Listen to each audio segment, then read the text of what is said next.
Bienvenidos, bienvenidas a Literatura en Caliente Podcast, podcast de lecturas, podcast de libros. Mi nombre es Federico Pasos y te voy a estar acompañando en una emisión especial sobre la historia de Satiricón, a partir de la lectura del libro Ni yanquis ni marxistas, humoristas, un libro, una especie de historia novelada de Satiricón, publicada en 1997 y escrita por Jorge Bernardes y Diego Rottman. Hablamos con Jorge Bernardes exclusivamente para este episodio, así que los invito a disfrutar de la entrevista y a recorrer la historia y las características principales y alguna que otra anécdota curiosa acerca de una revista que marcó el periodismo argentino de los 70, la sátira, la mordacidad, la crítica a la sociedad argentina que se desenvolvía en los 70 en un marco de liberación juvenil por un lado y por otro lado de fuerte represión desde los poderes estatales, una época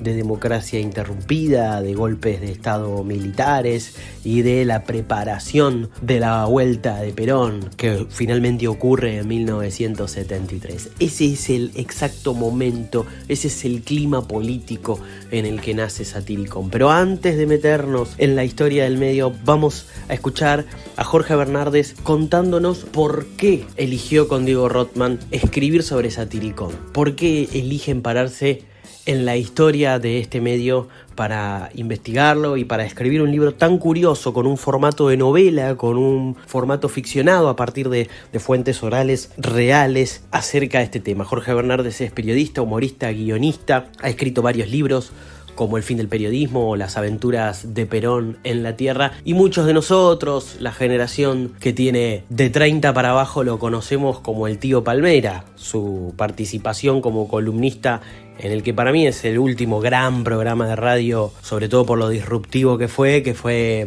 Últimos Cartuchos, ahí en Vorterix, en la época de la pandemia y un poquito antes también. Allí hacía una columna de cine muy interesante, muchos de nosotros lo conocemos de ahí. Vamos a escuchar a Jorge Bernardes contándonos por qué eligió junto a Diego Rottman hacer la historia de Satiricón. Esto es Literatura en Caliente Podcast. Suscríbete. Con Diego Rottman nos conocimos haciendo radio a comienzos de los 90 en lo que se llamaba radios truchas, radios libres, o el nombre que le pusieras según lo careta que fueras. Yo manejaba una radio, Diego venía a hacer un programa más dentro de la grilla, pero ahí nos hicimos amigos y nada, empezamos a hacer otras cosas. Después nos fuimos a otras radios, nos conocimos en radio en FM Palermo, 94.7, y ahí charlábamos de distintas cosas y estaba claro que a los dos nos gustaban las revistas humorísticas, los dos teníamos números tanto de Satiricón como de humor, incluso de Chaupinela, hasta del Ratón de Occidente. Y en algún momento hicimos un proyecto de especial de radio sobre Satiricón. Yo no me acuerdo si llegó a salir al aire o lo hicimos y después dijimos, che, esto da para un libro. No era una época en que hubiera muchos libros sobre medios de comunicación, o sea, era una etapa un poco huérfana de esta clase de material, y lo que hicimos fue, por lo pronto, entrevistar a gente. Y elegimos Satiricón porque nos parecía que claramente era humor todavía seguía saliendo, me parece, cuando empezamos, porque después de humor terminó cerrando después, más adelantado, el menemismo, y nos parecía que Satiricón había quedado un poco ahí en el olvido y que tenía como una historia para contar. Ahí tenía varios giros dramáticos la historia de Satiricón. Entonces, seguramente dijimos, vamos por esto, pero también, como pasan estas cuestiones, terminamos contando la historia de todo un grupo de gente que se pasó un par de décadas, por lo menos, de la historia argentina contando la realidad con humor y épocas muy pesadas. Entonces, El libro estaba claro que tenía que contar la historia de Satiricón, pero además de contar la historia de Satiricón, como ocurre en estos casos, hablás del contexto, ¿no? A medida que hablábamos con los protagonistas, descubríamos que había algo más para contar y finalmente el libro no lo dice de manera concreta, pero lo que terminamos haciendo fue contar la Argentina. Uno siempre termina contando la historia. Y a nuestra manera contamos la historia de esas revistas humorísticas a lo largo de 2, 3 décadas. Bien, estamos hablando de Satiricón, una revista. ¿Hablar de revistas es hablar del siglo XX? Probablemente sí, es un formato de ese momento. Hoy por hoy, díganme ustedes que están del otro lado escuchando este podcast, si leen revistas. ¿Cómo las leen? ¿Van al kiosco de diarios a comprarla? ¿La leen en digital? ¿Las descargan? ¿Les llegan de manera mensual? Revistas hay, sigue habiendo. Pero claramente lo que no hay es una industria de la revista. Cada vez se lee menos. Lo que sí se lee es el portal web, que muchas veces tiene un contenido similar al de la revista. Pero claramente el formato es otro. Al respecto tengo una publicación de Diego Parés, acá en Facebook, que en su Facebook personal habla bastante sobre sus pareceres. Diego Parés es un dibujante que ha participado en múltiples publicaciones. Por ejemplo, ha llegado a dibujar en la revista Humor, que tiene una historia bastante cercana a la de Satiricón. Obviamente que Humor fue más masiva, duró muchísimo tiempo más.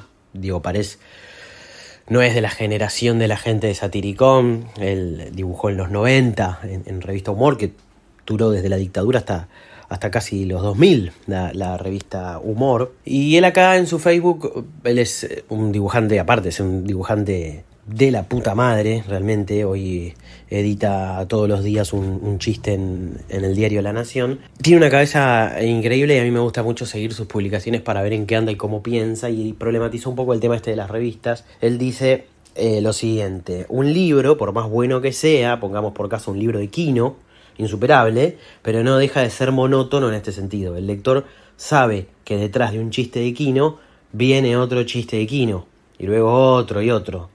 Lo mismo ocurre con todos los libros de historieta y humor gráfico. Son circuitos cerrados. Una revista, por el contrario, tiene sorpresa.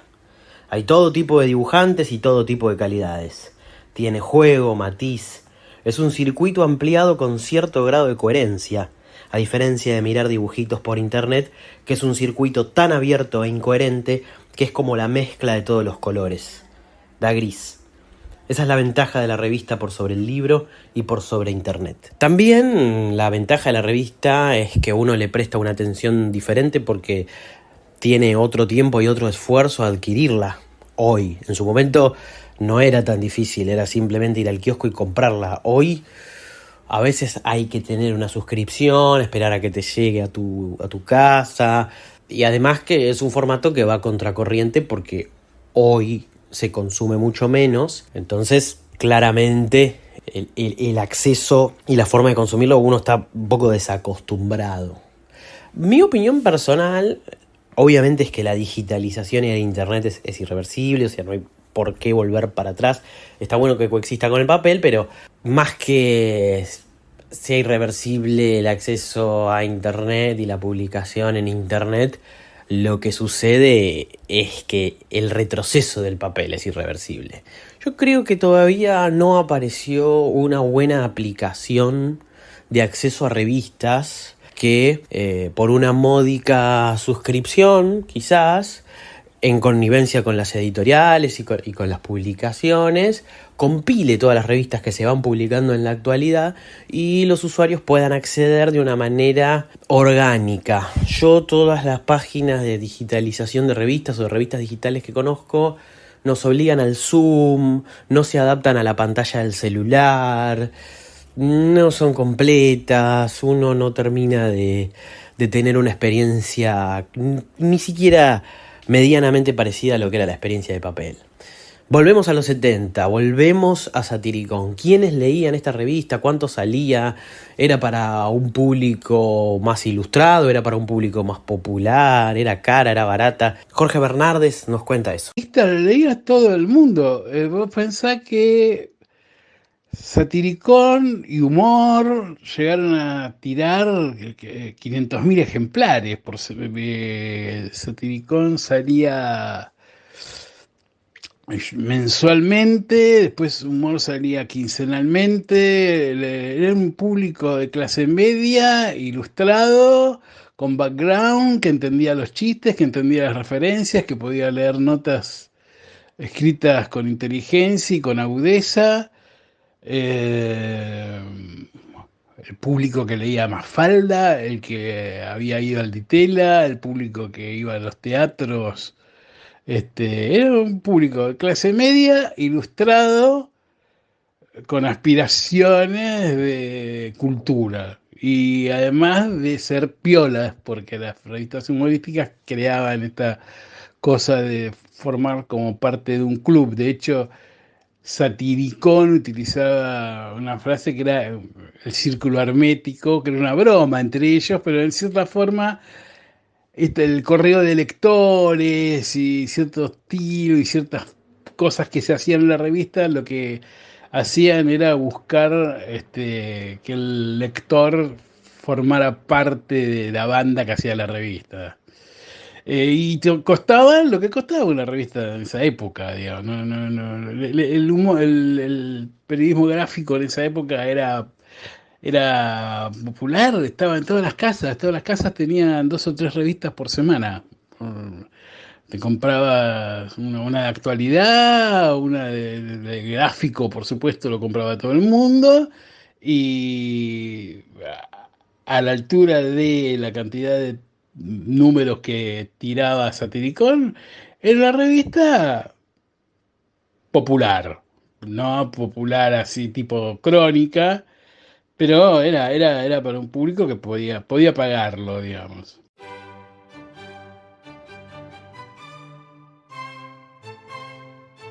Esta novela contiene 5.906 líneas, 50.601 palabras, 25.981 letras, que dieron como resultado una aglomeración de chistes viejos, datos fidedignos, originalidades de dudosa afiliación, hechos que ni sus propios protagonistas recuerdan, hechos que preferirían no recordar, robos descarados, información de primera mano, censuras piadosas, recuerdos de personajes siniestros, lágrimas, chistes nuevos o no recordables, capítulos pretenciosos, risas, avisos clasificados, personajes tomados de prestado, admiración, farragosas moralinas pretendidamente existenciales, homenajes, compromisos ineludibles, vergüenza ajena, gente rescatada del olvido, repudios y desorientaciones.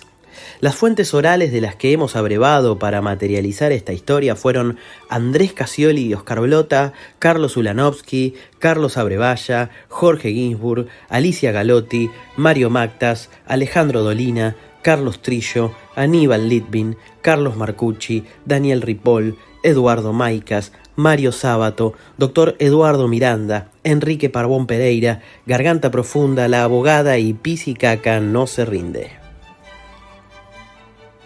¿Por qué eligieron contar una historia real que sucedió en los 70 en Buenos Aires de manera novelada? Ahí hay una decisión que, consciente o no, tiene que ver con el espíritu de Satiricón, es decir, un espíritu profano, un espíritu contestatario de hacer lo que no se debe, poner en un lugar que no corresponde algún elemento. Novela e historia no suelen ir de la mano, sin embargo Diego Rothman y Jorge Bernardes lo hicieron. ¿Por qué? Acá lo cuenta Bernardes. Yo diría que lo charlamos bastante, cómo contar la historia, y en cierta forma elegimos la novela porque era divertido, porque nos permitía jugar, y como el formato de Satiricón era de jugar mucho, Satiricón se disfrazaba a veces de revista, incluso hacía, bueno, ahora somos tal cosa, solía satirizar a gente, bueno, nos parecía que estaba bueno contar la historia de esa revista en formato de novela. Eso en principio. Ahora que pasaron tantos años, yo me atrevo a decir, por cosas que supimos después, que En principio no teníamos nosotros el marco teórico razonable como para hacer un ensayo sobre los libros, sobre las revistas humorísticas. Digo. Si querés, no nos daba la talla, si querés, nos parecía demasiado pretencioso, y si íbamos a hacer un libro sobre la revista Satiricón, no podía ser pretencioso ni podía ser formal y aburrido, tenía que ser divertido. Entonces, esa fue, por eso nos quedamos en el formato de novela.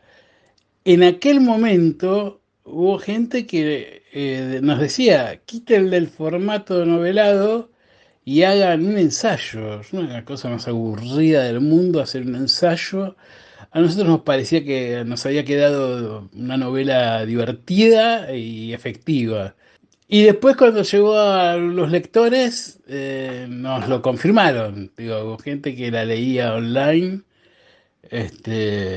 y funcionaba bien. Así que, la verdad es que sí, no nos divertía la idea de hacer un ensayo sobre Satiricón. Después se hicieron y están muy buenos los que se hicieron, así que, bueno, no se perdió nada, quedó más divertido así. Vamos con un tema que a mí me interesa muchísimo, un tema periférico, un tema de costado, que es el de la bohemia. Cuando uno lee cosas, historias, relatos del periodismo del siglo pasado, ve mucha bohemia. De hecho, una de las primeras escenas de esta novela transcurre en un boliche.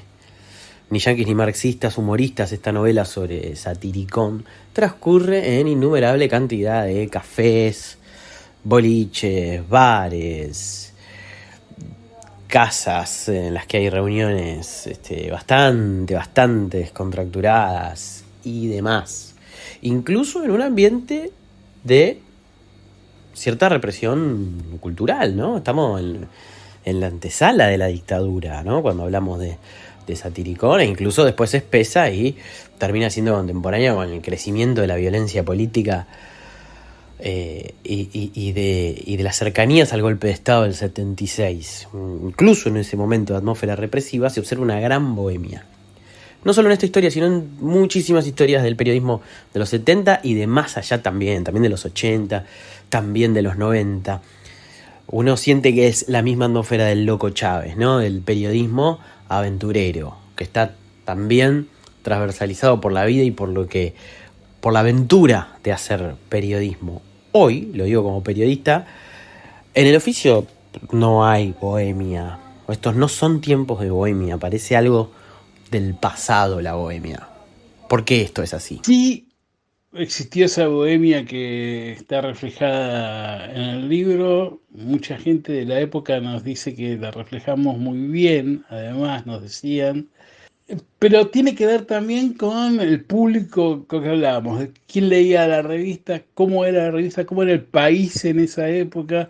Había vida nocturna, había como una cosa de que podías perder el tiempo en los medios, se te permitía esa, esa cuestión. Por ponerte un caso, Carlos Uranowski te cuenta que los sábados en la redacción de La Opinión, él, con otro grupo de periodistas que después fueron famosos, le escuchaban leer los capítulos de Triste, Solitario y Final a Osvaldo Soriano. O sea, te daba tiempo para hacer eso.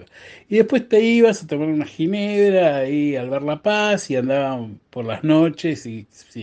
Un poco esa bohemia se estiró, me parece a mí, hasta entrados los 90. Y el fin de esa bohemia, creo que está marcado por el fin de la idea de una redacción. O sea, ese alegre montón en el que uno hacía las cosas en aquellos años, hacía que se intercambiaran vivencias, se intercambiaran opiniones y la gente se conociera y viviera historias que se iban cruzando, y eso se perdió. Se perdió porque las redacciones son más chicas, porque te descomunican, porque te ponen tabique, porque ya, y ahora ni hablar, ahora ya directamente la gente hace periodismo desde una computadora, desde un teléfono, y bueno, son los tiempos que cambiaron y se acepta, pero se perdió esa idea de la camaradería y de conocerse con el otro y de salir a la noche. Andabas por la noche, yo anduve por la noche. Y ahora eso no pasa y no te lo incitan tampoco. Ahora, uno andaba por la noche porque a veces los jefes te mandaban. Este, trabajando para Hellblum en memoria, en Canal 9. Hellblum un día nos quitó el diario Clarín, impidió que llegara Clarín a la oficina y nos mandó a la calle a buscar notas. Salgan a la calle y vean notas. Y bueno, fue un gran ejercicio. Yo no sé si hoy te mandan a la calle a buscar la nota, qué sé yo. Sí, había esa bohemia y había esa vida y se extendió. Yo viví un poquito en los 80 todo aquello y ahora ya no existe. Creo que no sé si hay tiempo, además, para eso. Generalmente cuando se hace referencia a la revista Satiricón, cuando se la recuerda, pegado a su nombre, pegado a mencionarla, se menciona la revista Humor Registrado, que es una revista posterior que arranca ya en los años de la dictadura. ¿Por qué se la menciona a Humor pegada a Satiricón? Porque la referencia es casi inevitable. Bueno, está la figura de Andrés Scacioli, que fue director de ambas, y hay muchos integrantes de la revista Satiricón que después participaron de Humor, muchos dibujantes, muchos guionistas, también escritores. Muchas de las plumas terminan formando parte del proyecto de Scacioli. Hay un estilo también que empieza a marcar Satiricón ya desde las portadas. Tengo frente a mí algunas tapas de Satiricón. Ustedes, si quieren leer Satiricón, porque a veces hablar y escuchar hablar sobre una revista que uno nunca leyó, que nunca tuvo entre manos o que nunca hojeó, por ahí puede ser medio difícil o medio aburrido, pero hay acceso libre a toda la colección de Satiricón de manera digital en lo que es AHIRA, AHIRA, AHIRA, que es el Archivo Histórico de Revistas Argentinas, un proyecto del Estado Nacional, del CONICET y del Instituto Histórico Emilio Ravignani, donde hay un amplísimo catálogo de revistas argentinas históricas desde principios del siglo XX hasta revistas más actuales, todas digitalizadas. Es un archivo que se visita a través de la web ahira.com.ar, con H, ahira.com.ar. Ahí van a poder acceder a todas las Satiricón y van a poder ver, por ejemplo, las tapas que yo les estoy referenciando, ¿no? Esto de que haya un dibujo, valga la redundancia, satírico, caricaturesco, de figuras políticas de la época en la parte central con un título. Por ejemplo, yo acá estoy observando el número 5 de marzo del 73, que tiene en la portada a Perón bailando el tango como un tanguero, con sombrero y demás, con una señora que tiene la cara de Balbín, el líder radical, ¿no? Este tema del pacto entre el radicalismo y el peronismo y la negociación política para el retorno de Perón, por ejemplo. Después tengo acá la primera etapa de Satiricón, donde vemos un militar al que le acaba de cagar la gorra una paloma y está entrando a Palacio, está entrando a Casa Rosada, en tiempos posiblemente de Lanuse, con cara de enojado, limpiando su gorra, y de costado el resto de las notas, ¿no?, que van a formar parte de la revista: Libertad Leblanc, La Gran Esperanza Blanca, exclusivo, El día que murió Rolando Rivas. Rolando Rivas era una novela muy, muy conocida de la época, muy famosa, un verdadero fenómeno de la televisión argentina. Landru, sus chistes prohibidos. En colores, Argentina, Look. Bueno, notas de sociedad también, había mucho. Es el momento del boom de la psicología, de la sociología, ¿no?, de esas disciplinas sociales más de mitad del siglo XX que empiezan a explotar y que empiezan a ser consumidas por los argentinos y a las que las revistas acuden mucho para explicar fenómenos sociales. Ya viene de los años de Primera Plana, eso, ¿no? De explicar fenómenos sociales y conductas de los argentinos a través de la psicología o de estudios sociológicos o de la encuesta, ¿no? Tratando de llegar a grandes respuestas acerca de cómo actuábamos los argentinos respecto a determinada cosa. Eso es muy, muy de la época. Sin embargo, Satiricón no es el antecesor exacto de Humor. Hay una revista en el medio que es Chaupinela. Toda esta historia, que ya es empezar a contar el final de Satiricón, que está muy ligado a las sucesivas clausuras, las sucesivas requisas que tuvo por parte de la pacatería de la época representada por los gobiernos militares en Argentina, la cuenta Jorge Bernardes acá para Literatura en Caliente. Satiricón es una revista feroz, distinta en su momento, con modelos de afuera y que de manera muy inconsciente hacía humor mientras había tiros por todos lados en Argentina. A la revista le cuesta eso desde el principio. O sea, empezando por el tema de que en el primer número de la tapa estaba la NUCE y la revista tenía problemas de distribución, hasta que termina siendo prohibida por un decreto presidencial, un caso único en la historia de Argentina, donde salió un decreto donde se prohibía una serie de revistas y se prohibió Satiricón, de paso, la época de Isabel Martínez. Ahí Satiricón se atrevía al humor político, pero no era un humor político marcado por la ideología, salvo una cosa que publicaron cuando cayó el gobierno de Salvador Allende, pero era, digamos, la mezcla ahí era tan grande. Mactas, Ulanowski, Dolina, Trillo, Ginsburg, Olevaya, no había un patrón ahí ideológico, salvo el hecho de que se divertían con todos, y como se divertían con todos, los que no se divierten con todos los tenían amenazados, eran amenazados por distintos costados. Cuando Satiricón deja de salir, hay una decisión en el grupo, cuando los secuestran el número y los prohíben por decreto, y empieza toda una lucha jurídica que la lleva adelante, que después fue ministro de Alfonsín, Rodolfo Terraño, que era un compañero de colegio de Carlos Ulanowski, colegio secundario, y Blota deja de participar del grupo central. Cassioli, que tenía como más intuición política, una mirada un poco más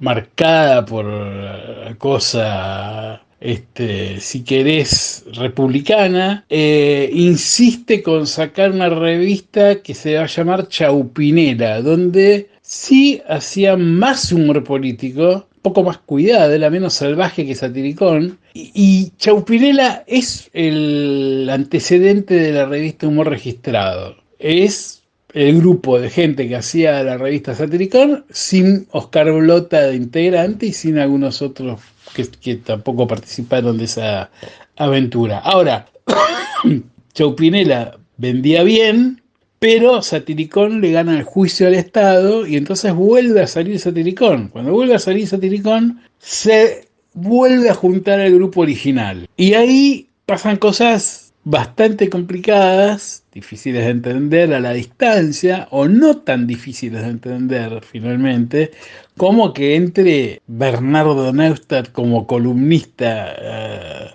de la última página de la revista. En la última página de la revista, en la otra etapa, hacían una cosa que se llamaba El último cola de perro, que era generalmente una nota salvaje en la que destrozaban a Tita Merelo, por ejemplo. Y ahora volvían con Bernardo Neustadt como analista político en la última etapa, en la última página. Y ahí hay unos grandes reportajes en este nuevo regreso, qué sé yo, pero había mucha crítica en el correo de lectores. Si uno lo lee, el correo de lectores de esa etapa, hay gente diciendo, che, ¿qué? ¿Se achicaron? ¿Qué? ¿Por qué ahora traen a esta gente? Bueno, y lo habían puesto a Dante Panzeri a comentar espectáculos y los lectores decían, ¿qué? ¿Por qué está haciendo eso? Fue complejo. Argentina 73, la era de la guardaespaldocracia. No todos se casan por iglesia, algunos se casan por idiotas. ¿Usted es un petimetre, lagotero, lechuguino o lee Satiricón? Bienaventurados sean los pobres, porque de ellos será el tercer mundo. Los cantantes folclóricos no tienen polenta, tienen mazamorra. ¡Qué barbaridad! ¿Cómo me gusta la mujer del prójimo? El Estado es mi viejo. Luis XV. Ginsburg no existe, es una idea de Abrevaya. Amargado, ser que en vez de caminar por Florida, pasea por Perú. ¿Notó usted qué parecidos son Zipe Linkowski y Antonio Gasalla? Murió D'Arienzo. Cham, cham. De buena fuente. Dentro de 3 meses se arregla todo. Febrero del 76. Satiricón es la única revista argentina que parece hecha en Estados Unidos. La Argentina es la Jujuy del mundo.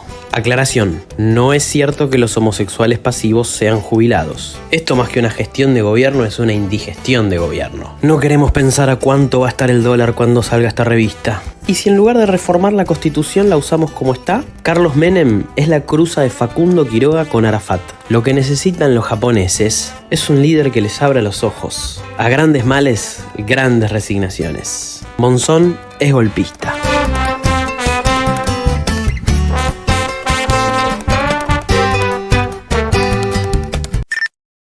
Satiricón cae con la caída del gobierno peronista porque cuando llega la dictadura militar se pone una censura muy rígida. Hay un tipo que maneja todo el tema de la censura, que es general, que se llamaba Llamas y que era el hermano del periodista Enrique Llamas de Madariaga, y había otro que se llama Carpintero. El asunto es que Satiricón prueba a salir, el último número de Satiricón fue de marzo del 76, y cuando hacen el número que iba a salir en abril, ponele, llevan una prueba ahí a la oficina de censura y el tipo la lee, se la devuelve y dice, esto no se puede editar. A la tercera vez que le lleva la revista arreglada, los mira a Blota y a Cassioli y les dice, si ustedes sacan esta revista, yo tengo una bala en mi arma para cada uno de ustedes. Así que ahí automáticamente Satiricón deja de salir. Blota inventa al tiempo una revista que se llamó El Ratón de Occidente, que duró muy poco. Después a Blota lo secuestra un grupo de tareas, a Blota y a Mactas, que logran salir del país con mucha suerte y con mucho reclamo de,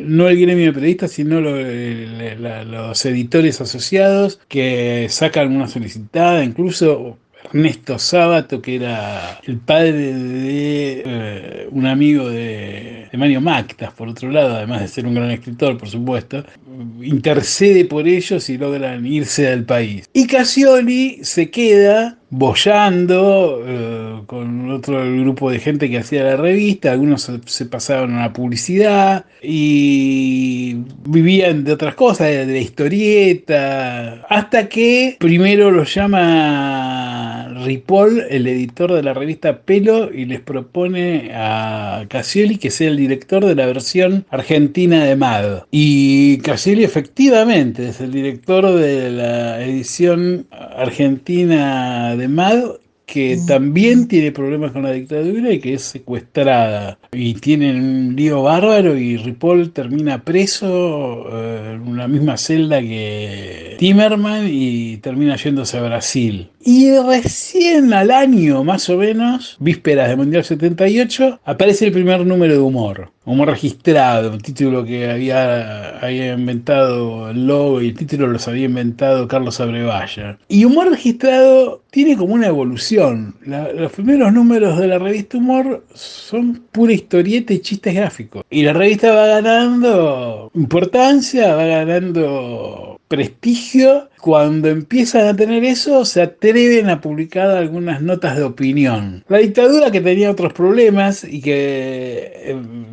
la revista le venía bien también para decir, uy, mirá qué bueno que dejan que se publique cosas de algo así, no se da cuenta del crecimiento que tiene. Un poco como lo que le pasó con el rock nacional, digamos, un poco lo que le pasó con las canciones de Charly García. Eran tan brutos que no entendían lo que estaba pasando por debajo de eso que les parecía una revista de chistes. Y eran tan brutos que no entendían Canción de Alicia en el País. Y entonces se desarrolló eso. Pero ahí vos te das cuenta que la carga política de humor es mucho mayor que la que tiene Satiricón. Y es así. No sé si que Satiricón vuelve a salir cuando vuelve la democracia en los 80. Hay también una pequeña decisión ahí en el grupo, pero no es interesante. Lo interesante es que Blota hace una revista de nuevo muy salvaje. Y ahora estaban saliendo los dos productos, el de Cassioli, que era humor, y el de Blota, que era Satiricón, y era muy notorio que Humor tenía el problema de haberse vuelto una revista casi alfonsinista, porque muchos de los columnistas de la revista terminaron después en el gobierno de Alfonsín, y que Satiricón se iba a terrenos donde se volvía molesta. Digo, tiene una tapa con el show de los CNN, tiene otra tapa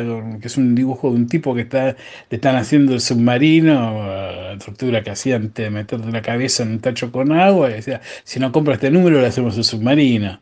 Era bastante diferente, y Blota con el tiempo aceptó que quizás ese regreso de Satiricón no había sido feliz porque él porque la revista no había logrado sintonizar con la gente y con la época, y que para la época había sido demasiado fuerte. Si llegaste hasta acá es porque te gustó este podcast. Te invito a suscribirte, a darle a la campanita para enterarte de nuevos episodios, a comentar, a generar debate, a decirme qué te pareció. Y también, si te gustó mucho este podcast, te dejo habilitada una cuenta de Cafecito para que puedas hacer un aporte económico a voluntad, así yo puedo seguir haciendo más episodios. Nos vemos la próxima en otro nuevo episodio de Literatura en Caliente.